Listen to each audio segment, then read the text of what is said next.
सर्वेभ्यः मम नमस्कारः। सुप्रभातम्। अद्य रघुवंशमहाकाव्ये पञ्चमे सर्गे षष्ठं श्लोकं पश्यामः। आधारबन्धप्रमुखैः प्रयत्नैः संवर्धितानां सुतनिर्विशेषं क्वचिन्न वाय्वादिरुपप्लवो वः श्रमच्चिदामाश्रमपादपानाम्। इदानीं प्रतिपदार्थं पश्यामः। आधारबन्धप्रमुखैः आलवालनिर्माण इत्यादिभिः प्रयत्नैः उपायैः संवर्धितानां सम्यक् वर्धितानां सुतनिर्विशेषं सुताः पृथक् पादपाः पृथक् इति भेदः नास्ति। एवं बहुप्रीत्या संवर्धितानां कञ्चित् न भवति खलु। वायुवादि उपप्लवः दावानिल इत्यादि बाधकाः वः भवतां श्रमच्छिदाः श्रमं निवारयन्ति इति आश्रमपादपानाम् आश्रमवृक्षाणाम्। इदानीम् अन्वयं पश्यामः। आधारबन्धप्रमुखैः प्रयत्नैः सुतनिर्विशेषं संवर्धितानां श्रमच्छिदां वः आश्रमपादपानां वायुवादिः उपप्लवः न कञ्चित्। इदानीं तात्पर्यं पश्यामः। रघुमहाराजः कौत्सस्य कृते मृण्मये पात्रे अर्घ्यं पाद्यं दत्त्वा मार्गायासं निवारितवान्।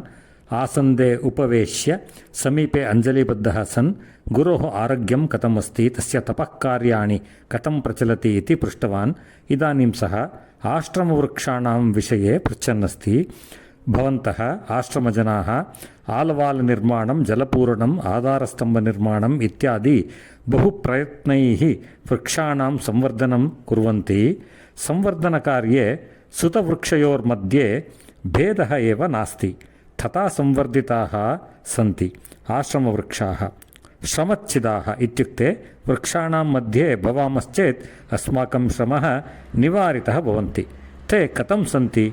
किमपि दावानलः वायुविकोपः न भवत् खलु इति। सर्वेभ्यः पुनः मम नमस्कारः। ಎಲ್ಲರಿಗೂ ನನ್ನ ನಮಸ್ಕಾರಗಳು. ರಘುವಂಶ ಮಹಾಕಾವ್ಯದ 5ನೇ ಸರ್ಗದ 6ನೇ ಶ್ಲೋಕದ ತಾತ್ಪರ್ಯವನ್ನು ಈಗ ನೋಡೋಣ.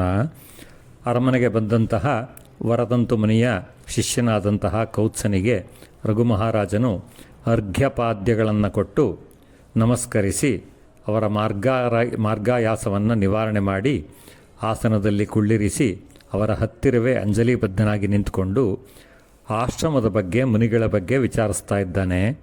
ವರತಂತು ಮುನಿಗಳ ಬಗ್ಗೆ ವಿಚಾರಿಸ್ದ. ಅವರು ಕುಶಲಿಯಾಗಿದ್ದಾರೆಯೇ ಅಂತ ಕೇಳ್ದ. ಹಾಗೆ ಅವರ ತಪಸ್ಸು ಹೇಗೆ ನಡೀತಾ ಇದೆ, ಅದರಲ್ಲಿ ಏನಾದರೂ ವಿಘ್ನಗಳು ಉಂಟಾದವಾ ಅಂತ ವಿಚಾರಿಸ್ದ. ಈಗ ಆಶ್ರಮದಲ್ಲಿರುವ ವೃಕ್ಷಗಳ ಬಗ್ಗೆ ಈ ಶ್ಲೋಕದಲ್ಲಿ ಕೇಳ್ಕೊತಾ ಇದ್ದಾನೆ.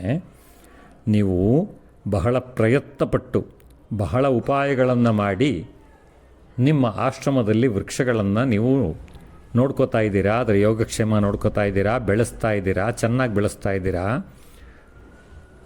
ಯಾವ ಥರ ಇಲ್ಲ ಅಂತಂದರೆ ಆ ಗಿಡಗಳಿಗೆ ಅಥವಾ ವೃಕ್ಷಗಳಿಗೆ ಕಾಂಡದ ಸುತ್ತ ಪಾತಿ ಮಾಡಿ ನೀರು ಹಾಕೋದಕ್ಕೆ ಅನುಕೂಲ ಮಾಡ್ಕೊಳ್ಳೋದು, ಅಲ್ಲಿ ನೀರು ಹಾಕೋದು, ಗೊಬ್ಬರ ಹಾಕೋದು, ಬಳ್ಳಿಗಳಿಗೆ ಆಧಾರಗಳನ್ನು ಒದಗಿಸೋದು, ಹೀಗೆ ಬಹಳ ಉಪಾಯಗಳಿಂದ ಬಹಳ ಪ್ರಯತ್ನಗಳಿಂದ ನೀವು ಆಶ್ರಮದ ವೃಕ್ಷಗಳನ್ನು ನೋಡ್ಕೋತಾ ಇದ್ದೀರಾ.